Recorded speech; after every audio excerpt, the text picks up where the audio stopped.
तो कल तक हमने दसम स्कंद के ऊपर चर्चा किया, भगवान की अलग अलग दिव्य लीलाओं के बारे में चर्चा की और संक्षिप्त रूप में किया है, बहुत ही संक्षिप्त, क्योंकि समय कम है, 1 महीना भी बहुत कम है पूरा भागवतम चर्चा करने के लिए।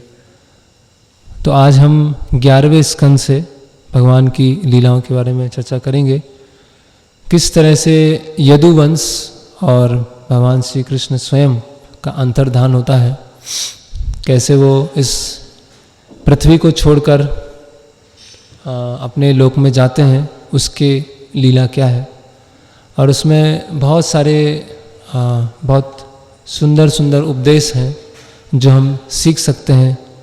यदुवंश का जो अंतर्धान हुआ, मौसल लीला जिसको कहते हैं, तो ये 11वां स्कंद भी बहुत बड़ा है, बहुत विस्तार से है।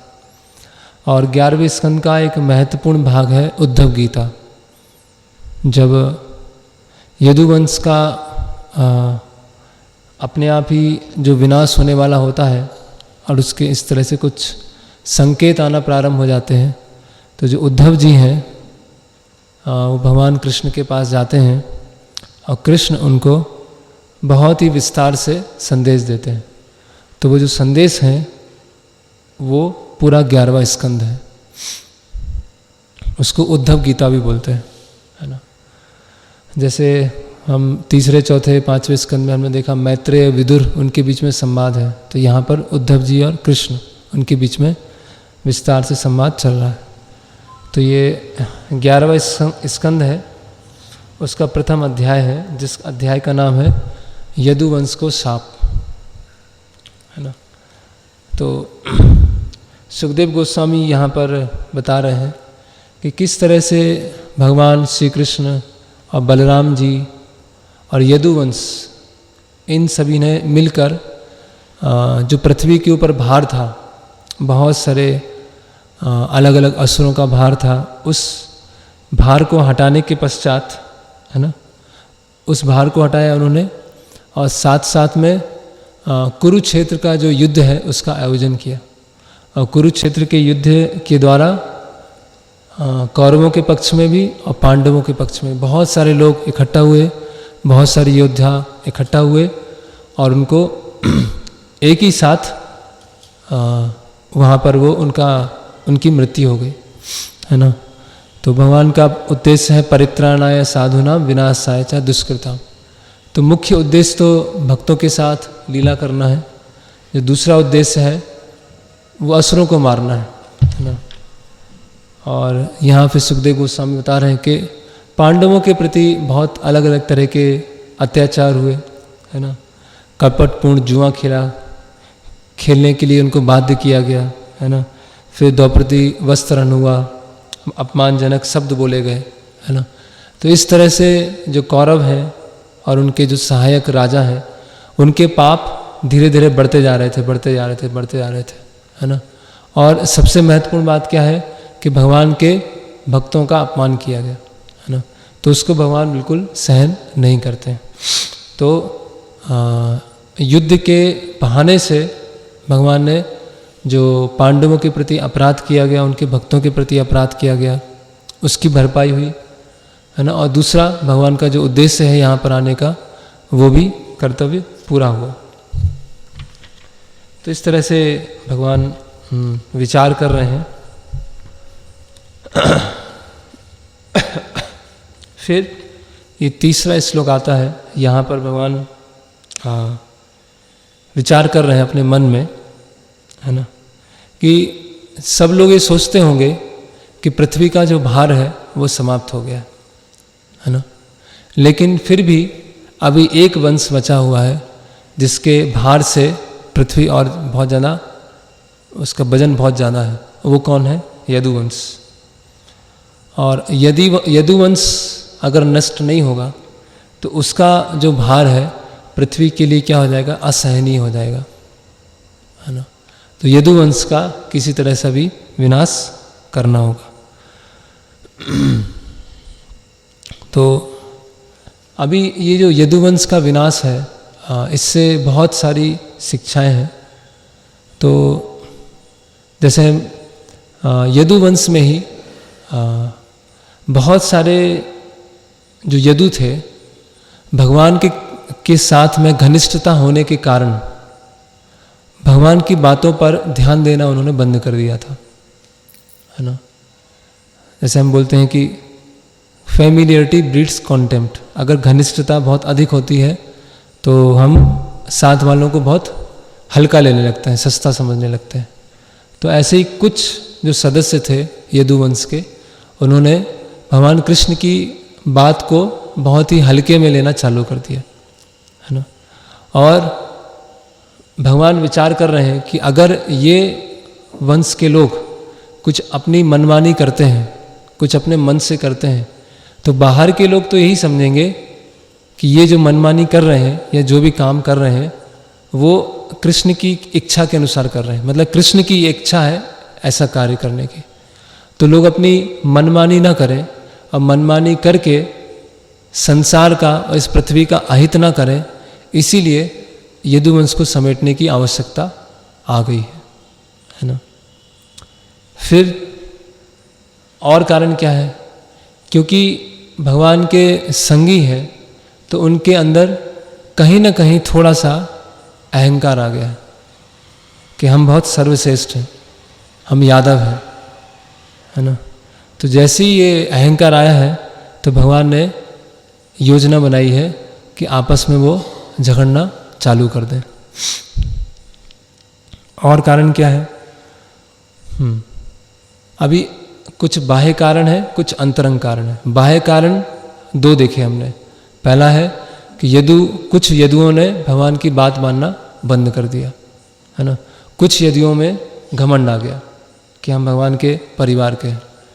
फिर एक अंतरंग कारण क्या है कि अगर भगवान पहले चले जाएंगे तो यदुओं को उनका जो वियोग है वो सहन नहीं होगा, और वियोग सहन नहीं होगा तो वो उनका जो मन है बहुत ज़्यादा विचलित हो जाएगा, और मन विचलित होने की वजह से वो क्या कर देंगे अपने प्रति, दूसरों के प्रति भी या पृथ्वी में, तो वो रुक जाए। इसके लिए खुद के जाने से पहले यदुवंश का विनाश होना चाहिए। तो अभी जो भगवान यहाँ इस श्लोक में बोल रहे हैं कि पृथ्वी का भार अभी खत्म नहीं हुआ है, तो दो तरह के भार होते हैं, है ना। एक भार ऐसा होता है जिसको व्यक्ति हटाना चाहता है ना। एक भार होता है जिसको व्यक्ति लेना चाहता है ना। तो जैसे प्रभुपाद तात्पर्य में समझाते हैं कि कोई बच्चा है, छोटा बच्चा है, वो अपनी माता की गोद में एक भार है, लेकिन वो भार क्या है, माता को अच्छा लगता है। उसी तरह से कोई स्त्री है, उन्होंने बहुत सारे आभूषण पहने, तो उन आभूषणों का शरीर के ऊपर बहुत भार है, लेकिन वो भार क्या है, अच्छा लगता है। उसी तरह से परिवार में जो बड़े हैं उनके ऊपर परिवार चलाने का भार है, वो भार अच्छा होता है। तो उसी तरह से यदुवंशियों का जो पृथ्वी पर भार है, वो भार ऐसा नहीं है कि जैसे असुरों का भार था। वो भार कैसा है, जो पृथ्वी को बहुत अच्छा लग रहा है ना। लेकिन यदुवंश चले जाएंगे तो उसकी वजह से पृथ्वी देवी भी क्या है, उनको विरह होगा, है ना। तो वो भार जो है वो सहन नहीं किया जाएगा, है ना। तो लेकिन समय आ गया है, तो और यदुओं को भगवान कृष्ण से बहुत विरह होगा, है ना। तो इसीलिए भगवान ऐसी योजना बना रहे हैं, क्योंकि ये यदु है उसमें से कुछ शुद्ध भक्त हैं, कुछ देवी देवता हैं, है ना। अलग अलग श्रेणी के लोग हैं, तो जो जहाँ से आए हैं वो वहाँ उस श्रेणी में लौट जाएंगे, है ना। तो ये एक कारण है। तीसरा है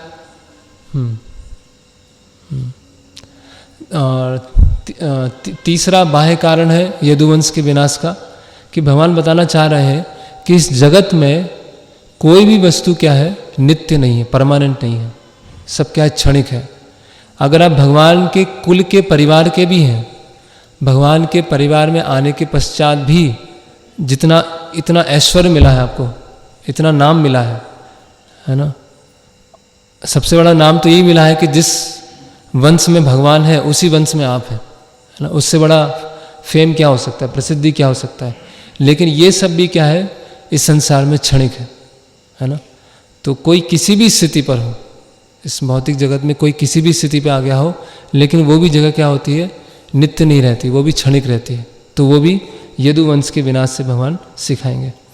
और दूसरा प्रभुपाद समझा रहे हैं, सूर्य का उदय होना और सूर्य का अस्त होना। तो यदुवंश का उदय हुआ और यदुवंश का अस्त हुआ, है ना। तो वास्तव में दृष्टि गोचर हुआ और दृष्टि से ओझल हो गया। तो भगवान है और भगवान का वंश है, वो तो एक बाहरी योजना है कि आपस में झगड़ेंगे अभी वो लोग, लेकिन जैसे सूर्य है दृष्टि गोचर होता है और फिर दृष्टि से ओझल हो जाता है, उसी तरह से ये पूरा वंश है अभी उपस्थित है और कुछ समय के पास दृष्टि से ओझल हो जाएगा। फिर भगवान क्या बोलते हैं कि जो यदुवंश है ये इतना अधिक शक्तिशाली है, इतना शक्तिशाली है कि इसको बाहर का तो कोई नहीं मार पाएगा। ऐसा कोई राजा है ही नहीं पूरी पृथ्वी में जो इस यदुवंश के लोगों को मार सके, इतने शक्तिशाली है। इनकी शक्ति का कारण क्या है? क्योंकि मेरे ये शरणागत है, ये मेरे शरणागत है, तो उसकी वजह से इनके अंदर बहुत शक्ति है और इनको कोई भी पराजित नहीं कर सकता है ना। तो अब मुझे इनके बीच में ही आपस में कलह उत्पन्न करना पड़ेगा। जैसे बांस के जंगल में अब हवा चलती है तो बांस क्या होते हैं, आपस में टकराते हैं, घर्षण होता है और टकराने की वजह से क्या होती है, आग निकलती है। तो बाहर का कोई व्यक्ति तो यदुवंश को कुछ कर नहीं सकता, ये तो पक्का है। अंदर से ही कुछ करना पड़ेगा। तो भगवान ऐसा योजना बनाना चालू करते हैं। तो प्रभुपाद लिख रहे हैं, मारे कृष्णा राखे के, राखे कृष्णा मारे के। जिसको भगवान रखना चाहते हैं उसको कोई मार नहीं सकता है और जिसको मारना चाहता है उसको कोई बचा नहीं सकता है ना।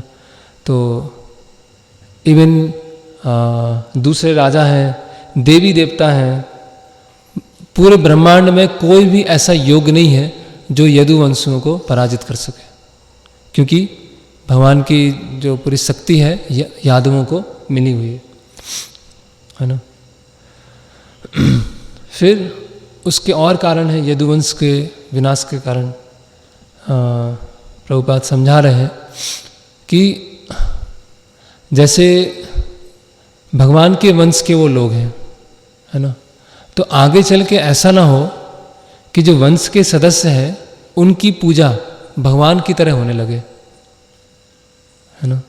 कभी कभी ऐसा होता है ना कि कोई व्यक्ति है बहुत ही प्रतिष्ठित स्थिति पर है और उसके घर वाले हैं या उसके बच्चे हैं उस प्रतिष्ठित स्थिति का गलत फ़ायदा उठाने लगते हैं।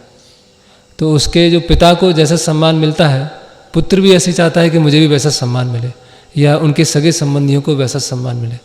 तो आगे चल के ऐसा ना हो कि यादव जो है इस नाम पर, क्योंकि हम भगवान के वंशज के हैं, तो जैसा भगवान को सम्मान मिलता है वैसे ही हमारे सम्मान मिले। या दूसरा ये भी हो सकता है कि जैसे भगवान की पूजा होती है हम भी वही हैं, हम भी भगवान हैं। तो आगे चल के मायावाद ना फैले, मायावाद का प्रचार ना हो, इसीलिए भी यदुवंश का नष्ट होना जरूरी है ना। या तो वो यदुवंशी डिमांड कर सकते हैं कि जैसे कृष्ण का सम्मान होता है वैसे हमारा होना चाहिए, या कृष्ण और हमारे में कोई अंतर नहीं है। तो ये भविष्य में मायावाद ना फैले, मायावाद का प्रचार ना हो, इसीलिए भी यहाँ पर यदुवंशियों को खत्म करना जरूरी है ना। तो सुखदेव गोस्वामी फिर बता रहे हैं कि भगवान ने ऐसे ही मन ही मन इच्छा लिया और ब्राह्मणों की सभा में एक श्राप के माध्यम से यदुवंशियों को नष्ट करने का निर्णय लिया, है ना। तो इसमें बहुत महत्वपूर्ण सीख, बहुत सारी सीख है, जैसे हमने देखा। पहला और एक सीख और है कि साधारणतः क्या होता है, प्रभुपाद समझा रहे हैं, जैसे कोई संस्था है या कोई संप्रदाय है, तो संप्रदाय में कोई व्यक्ति हैं, गुरु हैं, तो आगे चल के उनके जो पुत्र हैं वो अपने आप को गुरु घोषित कर देते हैं, है ना। फिर उनके पुत्र गुरु बन जाते हैं। तो गुरु क्या हो जाता है, एक खानदानी पेशा हो जाता है ना। जैसे कुछ समय पहले बंगाल में नित्यानंद वंश या कास्ट गोस्वामी, है ना, तो गोस्वामी है वो गुरु है, फिर उनके पुत्र वो भी गुरु हैं, उनके पुत्र वो भी गुरु हैं। अभी उस पुत्र में या सदस्य में क्या योग्यता है या नहीं है, उससे कुछ लेना देना नहीं है, क्योंकि मैं उस गुरु का पुत्र हूँ, जो गुरु फेमस थे या प्रमाणिक थे, इसलिए मैं भी गुरु कहलाऊंगा, है ना। तो आगे चल के ऐसे संप्रदाय ना बने, ऐसी परंपराएं ना बने कि पुत्र योग्यता किसके आधार पर देखी जा रही है, जन्म के आधार पर, योग्यता गुणों के आधार पर नहीं देखी जा रही है। इस चीज़ को भी रोकने के लिए भगवान ने यदुवंश का विनाश किया, है ना। और आजकल हम देखते हैं बहुत सारी ऐसी संस्थाएं हैं जहाँ पर मठ के जो प्रमुख होते हैं, है ना, या कोई संप्रदाय के आचार्य होते हैं, उनके पुत्र होते हैं, वो अगले आचार्य बन जाते हैं, उनके पुत्र अगले आचार्य बन जाते हैं, उनके पुत्र अगले आचार्य बन जाते हैं। अभी उन पुत्र में गुण है नहीं है, उससे कुछ लेना देना नहीं है, है ना। तो ये क्या हो सकता है, संप्रदाय को पूरा खोखला कर देता है, संप्रदाय को खत्म कर देता है ना। तो ये इस तरह से संप्रदाय हमारा शिक्षा, है ना, शिक्षा से चलता है। वही शिष्य, वो पुत्र भी हो सकता है या शिष्य भी हो सकता है, लेकिन उसने शिक्षा ग्रहण की है। तो आगे चल के लोग यदुओं का उदाहरण देकर ऐसा ना बोले देखो यदुओं में भी तो यही है, भगवान है, उनके बाद जो भी आए हैं वो भगवान जैसे ही है, इसीलिए गुरु हैं, तो गुरु के पुत्र हैं, उनके पुत्र हैं, वो भी ऐसे ही है। तो इस तरह से परंपरा ना बने। तो भगवान ने इस तरह से निर्णय लिया। अभी क्या किया जाए, परीक्षित महाराज को अभी प्रश्न आता है। परीक्षित महाराज बोलते हैं कि जो यादव हैं इतने सुसंस्कृत हैं और शास्त्रों में प्रवीण हैं, बड़ों का आदर करने वाले हैं, कभी भी किसी तरह का अपराध नहीं किया है, तो ऐसा क्या हो गया कि उन्होंने ब्राह्मणों का अपमान कर दिया? ऐसा क्या कारण हो गया कि उन्होंने ब्राह्मणों का अपमान किया?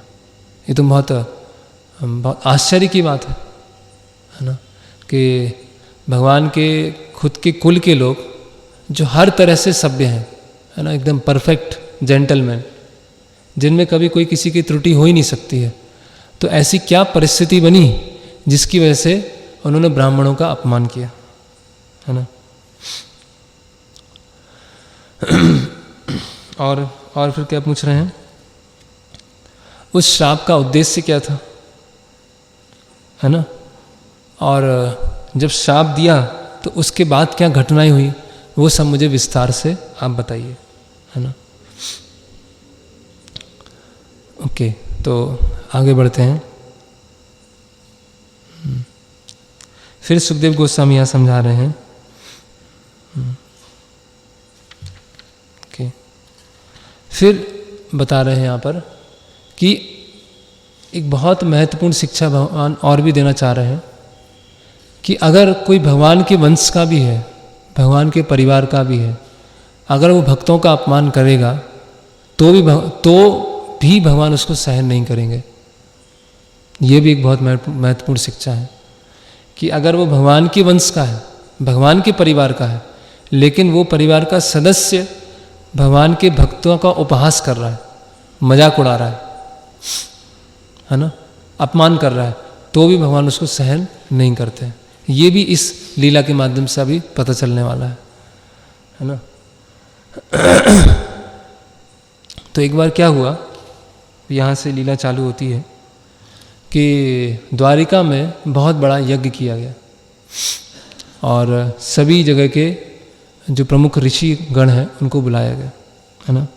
विश्वामित्र, असित, कण्व, दुर्वासा, भृगु, अंगिरा, कश्यप, वामदेव, अत्रि, वशिष्ठ, सब लोगों को बुलाया गया और सब ने अनुष्ठान किया कि अभी कलयुग आने वाला है, कुछ समय के बाद कलयुग प्रारंभ होने वाला है, तो कलयुग के प्रभाव को किस तरह से रोका जाए, इसलिए उन्होंने इस यज्ञ का आयोजन किया। और ये यज्ञ कहाँ पे हुआ, जो वसुदेव हैं उनका जो महल था, उनका जो घर था, वहाँ पर ये यज्ञ किया गया, है ना। फिर सब यज्ञ हो गया, जो यदु थे उन्होंने ब्राह्मणों को दान दे दिया। फिर दान देने के बाद वो द्वारिका से बाहर आए और एक जगह पहुँचे जिसका नाम था पिंडारक। पिंडारक जगह वहाँ पर वो पहुँचे। तो जैसे ही जब वो पिंडारक जगह पहुँचते हैं तो भगवान की एक रानी है जिनका नाम है जाम्बवती, उनका पुत्र होता है सांब, है ना। तो वो छोटे छोटे होते हैं, ऐसे बालक के रूप में होते हैं, खेल रहे होते हैं वहाँ पर, है ना। तो अभी उनको खेलते खेलते जो वहाँ के जो ऋषि थे उनसे मजाक करने की इच्छा होती है कि इनके साथ थोड़ा मजाक करते हैं, है ना। क्या मजाक करेंगे? तो सांब ने क्या किया, साड़ी पहन ली, है ना, और अपने पेट में एक वस्त्र रख लिया, है ना, और ऐसे अपना सिर को ढक लिया। और सारे जो बच्चे थे खेल खेलते खेलते ऋषियों के पास पहुँचते हैं, है ना। और कुछ बच्चे हैं ऋषियों के पैर पकड़ लेते हैं और एक मिथ्या विनम्रता से, है ना, एक मिथ्या विनम्रता दिखाते हुए बहुत ही खिलवाड़ करते हुए, है ना, एक बनावटी भाषा में पूछते हैं कि आप सब तो बहुत ही बुद्धिमान ब्राह्मण हैं, तो ये जो गर्भवती स्त्री हैं इनके बारे में मैं कुछ जानना चाहता हूँ, है ना। तो ये जो है इनको आपसे पूछने में थोड़ी लज्जा आ रही है, इसीलिए हम पूछना चाहते हैं कि इनके गर्भ में जो शिशु है वो कौन होगा, है ना, वो एक लड़का होगा या लड़की होगा। तो इसके बारे में आप बताइए, क्योंकि आप लोगों की दृष्टि क्या है, दूरदृष्टि है, आप सब जान सकते हैं। तो साधुओं के साथ खिलवाड़ कर रहे हैं एक तो वो, है ना, साधुओं का मजाक उड़ाने का प्रयास कर रहे हैं, है ना, और उनकी परीक्षा लेने का प्रयास कर रहे हैं, है ना। तो ये बहुत बड़ा अपराध कर रहे हैं वो लोग। तो प्रभुपाद यहाँ लिखते हैं कि जो यदु कुमार थे उनका बाहर से विनम्र दिख रहे हैं, लेकिन अंदर से क्या है, बहुत कनिंग मतलब बहुत चतुर, है ना। चतुराई से उनका ऋषियों का उपहास करना चाहते हैं, और ये उपहास भगवान भी सहन नहीं करते, चाहे उनके घर के लोग क्यों ना हो, है ना, चाहे घर के लोग हों, लेकिन अगर भक्तों का या भगवान का उपहास किया जाएगा तो भगवान भी उसको सहन नहीं करेंगे। तो इस तरह से उन्होंने मजाक उड़ाने का प्रयास किया। अभी क्या, तो ऋषियों ने बोला, ऋषि क्रुद्ध हुए और उन्होंने बालकों से बोला कि तुम लोग सब मूर्ख हो, है ना, और इस गर्भ से एक लोहे का मूसल उत्पन्न होगा, है ना, और ये पूरे कुल के विनाश का कारण बनेगा। ये जो मूसल है लोहे का यहाँ से उत्पन्न होगा और ये पूरे कुल का विनाश का कारण बनेगा। तो जैसे ही ऐसे बोला ऋषियों ने, तो वो जो यदु कुमार थे एकदम घबरा गए कि ये क्या हो गया, हमसे गलती हो गई बहुत बड़ी, है ना। लेकिन अभी समय तो चले गया था, है ना। तो ऐसा होता है ना कि कोई अगर प्रतिष्ठित घर से है ना, मतलब जन्म ऐश्वर्य श्रुति श्री, तो अपने आप ही कुल के बाकी लोगों को क्या आता है, अहंकार आना चालू हो जाता है। तो ये जो यदु कुमार है उनमें अहंकार आ गया था, इतना अहंकार आ गया कि सामने कौन खड़ा है, किससे क्या बातचीत करनी है, किसको कैसे आदर देना है, वो सब भूल गए, है ना, और ऐसे मजाक करना चालू कर दिया। मजाक आपस में चल सकता है, लेकिन किसी भक्तों के साथ ऐसे मजाक नहीं चलेगा, है ना। और मजाक भी किस सेंस में, कुछ ज़्यादा ही अपनी चतुराई दिखा रहे हैं उसमें, है ना। तो फिर बच्चों ने क्या किया, फटाफट वो जो सांब है, सांब ने अपने वो साड़ी को उतारा और अपनी जो साधारण वस्त्र है उसको पहने और कपड़ा हटाया गर्भ में से, तो वहाँ पर एक लोहे का मूसल था, लोहे का एक ऐसा, है ना। तो फिर यदु कुमार सोचने लगे कि अभी हमने क्या क्या कर दिया, हमने कितने बड़े अभागे हैं, है ना। अभी हमारे परिवार के लोग क्या कहेंगे कि हम मजाक में क्या करके आए, है ना। तो जैसे ही वो आते हैं राजसभा में, तो सब उनके सबके जो यदु कुमार हैं उनके सबके चेहरे फीके पड़ जाते हैं, एकदम काले पड़ जाते हैं, है ना। वो आते हैं वहाँ जो राजा उग्रसेन थे उनको सारी घटना बताते हैं, ऐसा ऐसा हुआ, अभी हमको क्या करना चाहिए, है ना। तो द्वारिकावासी सोचने लगे कि ये तो ऋषियों का श्राप है, ये तो होके रहेगा, इसको तो कोई टाल नहीं सकता, है ना।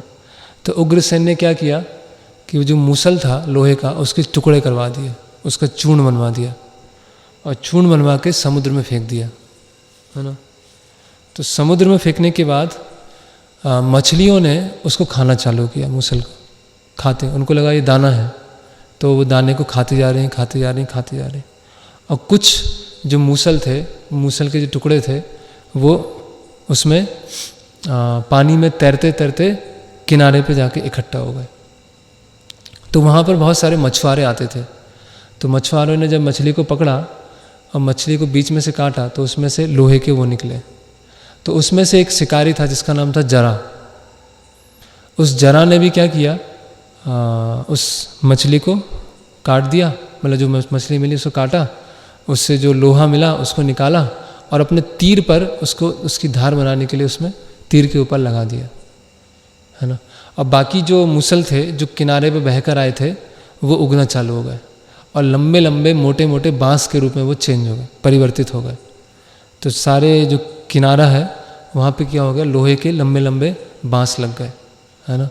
और जो जरा नाम का शिकारी था उसने अपने तीर में क्या कर लिया, वो लोहे का वो उसको नोक को धार करने के लिए वहाँ पर लोहा लगा लिया।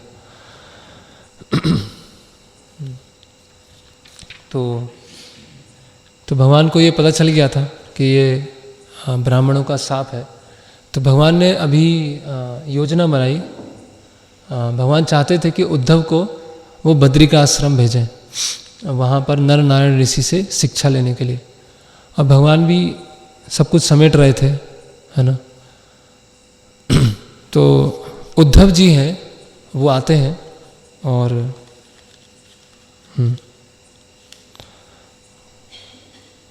उद्धव जी के आने से पहले सारे देवी देवता, ब्रह्मा जी, शिव जी, सब वहाँ पर आते हैं और भगवान की स्तुति करते हैं, क्योंकि अभी समय आ गया है भगवान के अंतर्धान होने का, है ना। तो सारे देवी देवता स्तुति करते हैं, बहुत लंबा अध्याय है ना।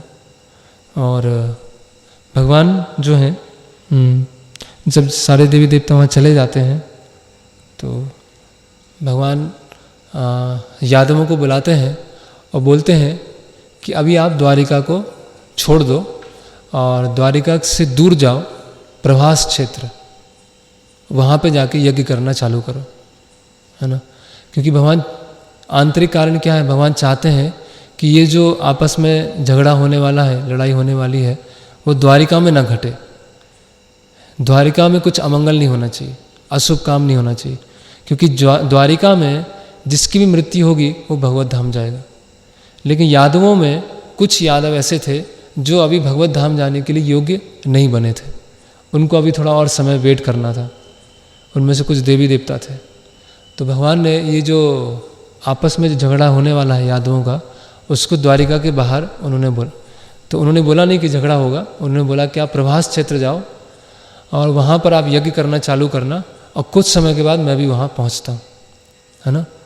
बाकी द्वारिकावासी यहीं पर रहेंगे। तो भगवान ने यदुओं को प्रभास क्षेत्र पहुँच दिया।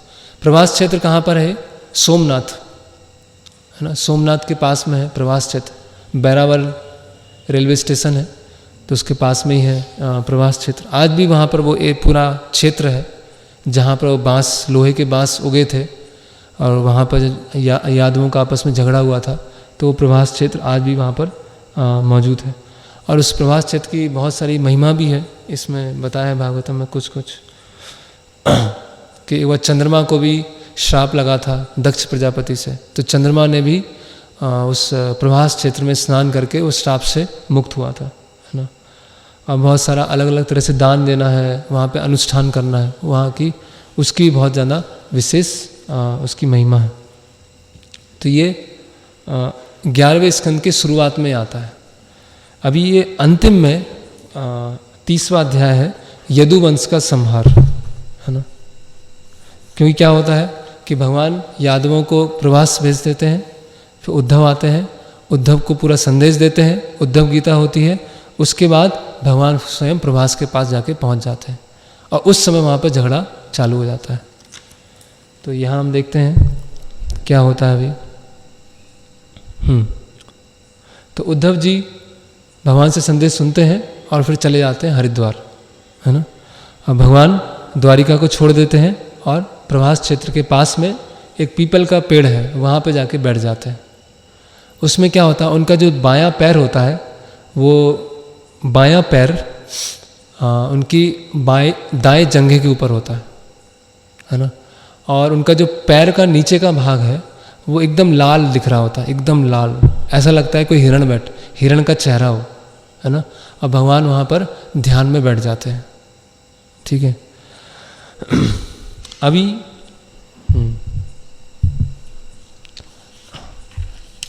अनुष्ठान चालू होता है प्रभास क्षेत्र में, यादव अनुष्ठान करते हैं। उसके पश्चात एक तरह की मदिरा होती है ना।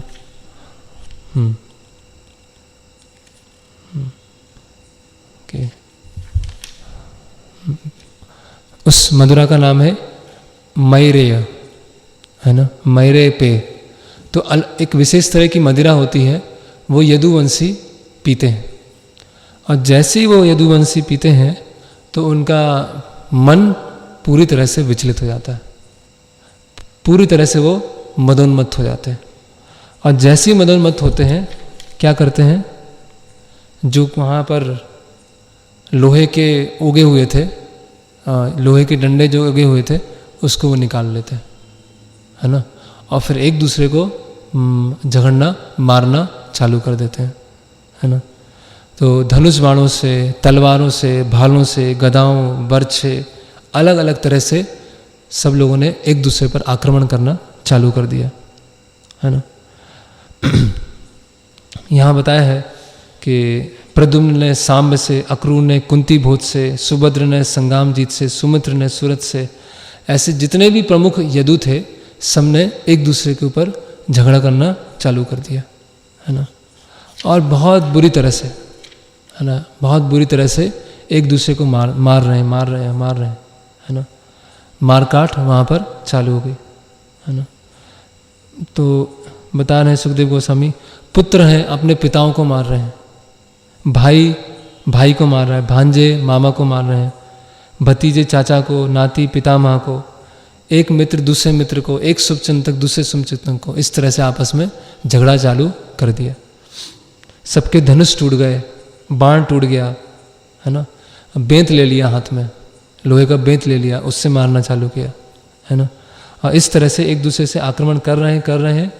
तो वहाँ पर आते हैं बलराम जी उनको रोकने के लिए, और स्वयं कृष्ण भी आते हैं। तो इतने ज़्यादा वो मत हो गए कि कृष्ण और बलराम जी को भी मारना उन्होंने चालू कर दिया, है ना। उनको भी उन्होंने प्रहार करना चालू कर दिया। अभी ये हमें समझना चाहिए, सब भगवान की योग माया शक्ति से चल रहा है, क्योंकि दूसरा कोई उनको नहीं मार पाएगा। ऐसे कांटा, एक कांटे से दूसरे कांटे को निकालते हैं, है ना। उसी तरह से एक यदुवंशी दूसरे यदुवंशी को मार रहा है। इतने शक्तिशाली हैं, बाहर वाला उनको स्पर्श भी नहीं कर पाएगा, है ना।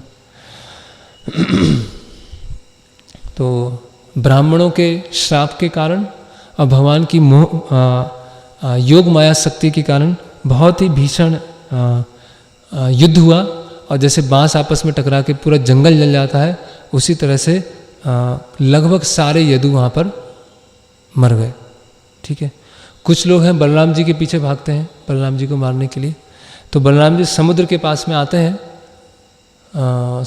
वहाँ बैठते हैं, अपने ऊपर ध्यान लगाते हैं और वहाँ पर समुद्र से चले जाते हैं वहाँ से, है ना। वो भी जगह है वहाँ पर सोमनाथ के पास में, जहाँ पर बलराम जी जिस क्षेत्र से अंदर चले गए थे। तो बलराम जी का इस तरह से अंतर्धान हो जाता है ना।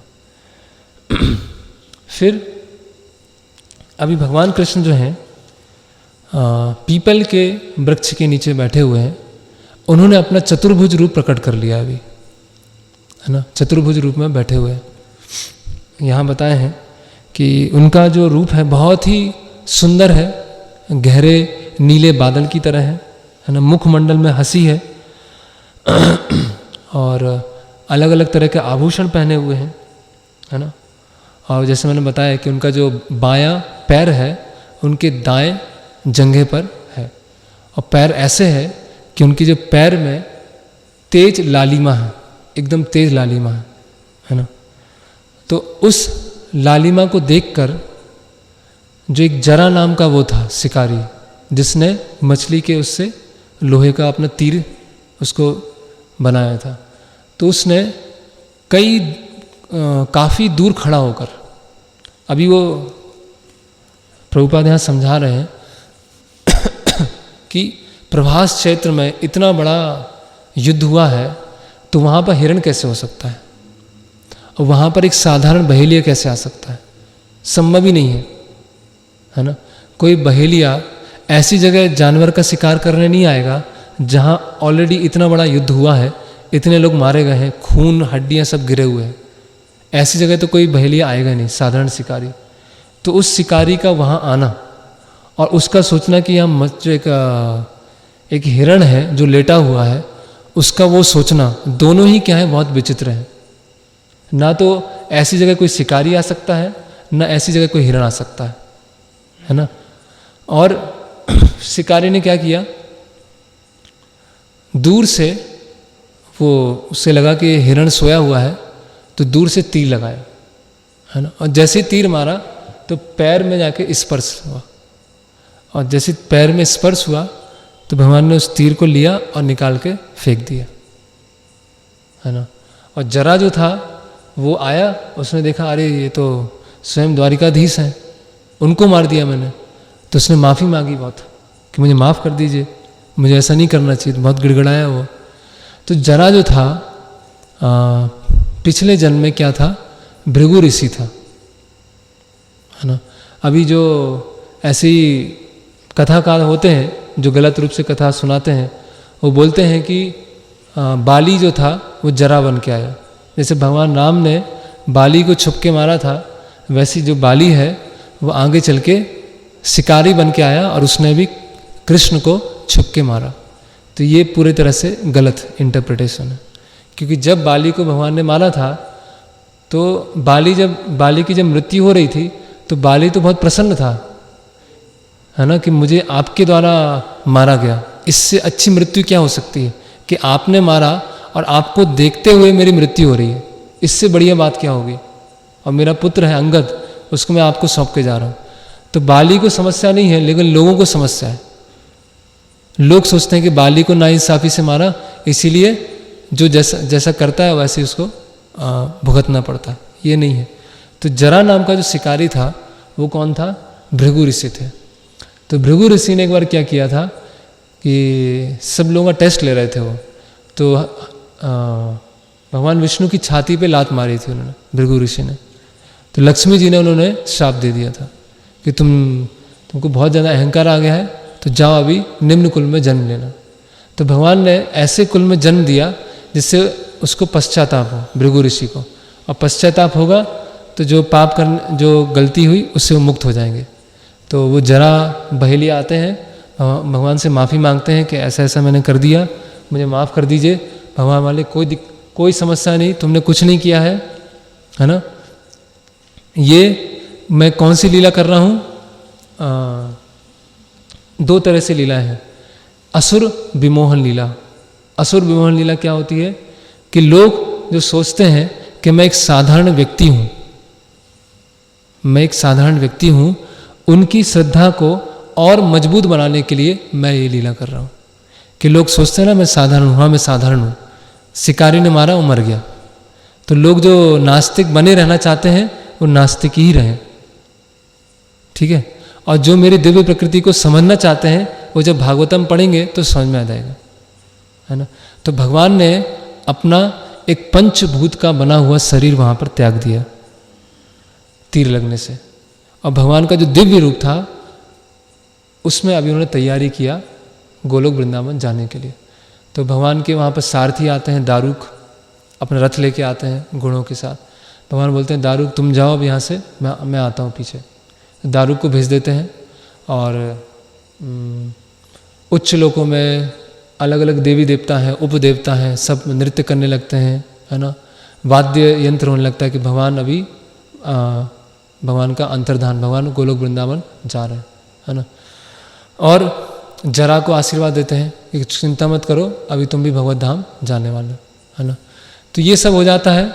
और अभी हम और भी सोच सकते हैं कि जैसे हमने प्रथम स्कंद में देखा था कि भीष्म पितामह ने भगवान के ऊपर कितने सारे तीर चलाए थे, और इतने तेज तीर चलाए थे कि भगवान के शरीर से रक्त निकल रहा था। तो भीष्म पितामह जो इतने शक्तिशाली योद्धा हैं, उनके तीर चलाने से भगवान को कुछ नहीं हुआ।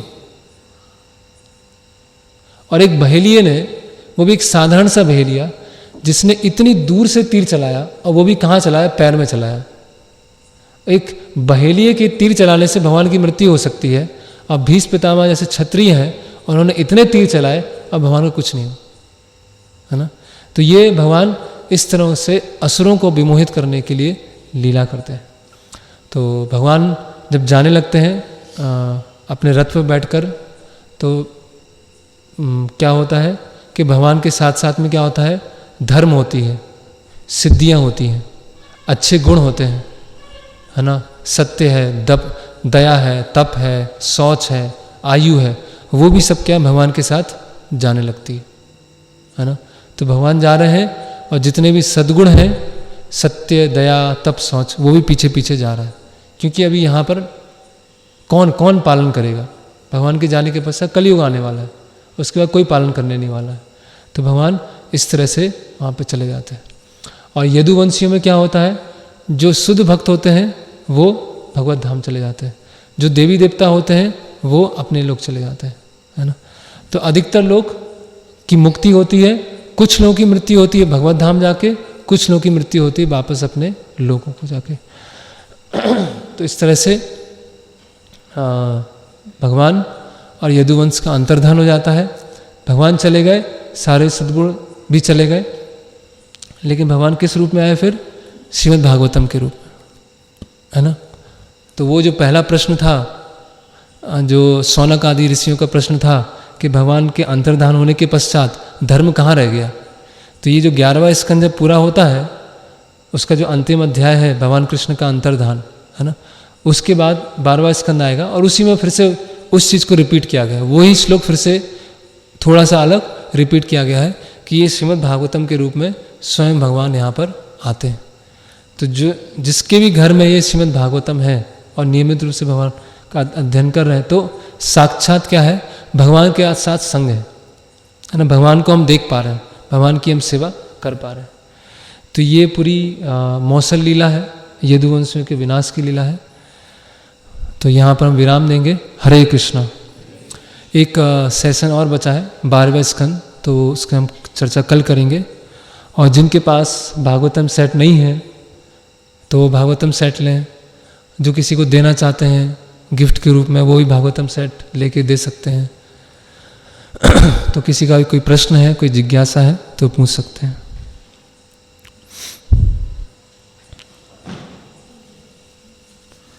तो इसमें थोड़ा सा हम समराइज करके कि यदुवंश के विनाश में भगवान ने क्या क्या सिखाया। पहला कारण था कि अगर उनके कोई परिवार का सदस्य है, वो भी साधुओं का अपमान करता है, तो भी भगवान उसको सहन नहीं करते। दूसरा कारण है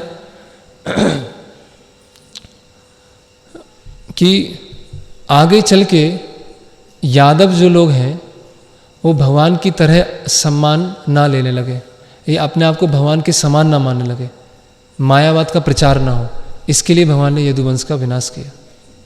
तीसरा कारण है कि भगवान पहले जाएंगे, है ना, तो वो इतना सहन नहीं कर पाएंगे यादव, इसीलिए उनको किसी योजना से भेज दिया, है ना। और आपस में लड़ने का कारण क्या है, क्योंकि बाहर का कोई व्यक्ति उनको मार नहीं सकता है, बाहर का कोई व्यक्ति उनको क्षति नहीं पहुंचा सकता, ये भी एक कारण है ना। और लगभग सभी कारण इस तरह से पूरे हो जाते हैं। और कोई कितनी भी बड़ी स्थिति में हो, भगवान का परिवारजन भी हो, वो भी स्थिति क्या है, टेम्परेरी है, वो भी परमानेंट नहीं है। तो यहाँ पर हम विराम देते हैं। हरे कृष्णा। शिल प्रभुपाद की जय, श्रीमद् भागवतम की यदुवंश की जय। निताई गौर प्रेमानंदे। हरि हरि बोल।